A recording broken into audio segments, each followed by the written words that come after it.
یوحنا کا پہلا عام خط، مختصر تعارف۔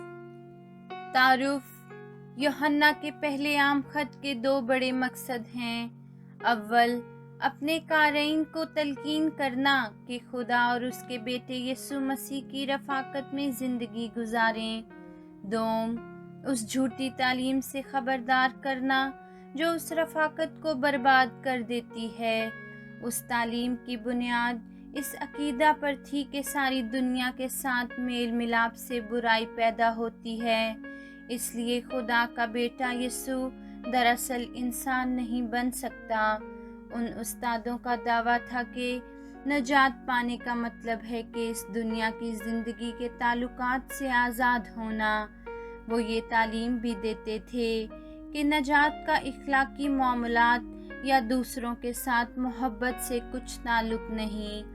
اس تعلیم کے برعکس مصنف صاف طور سے بیان کرتا ہے کہ یسوع مسیح واقعی انسان تھا۔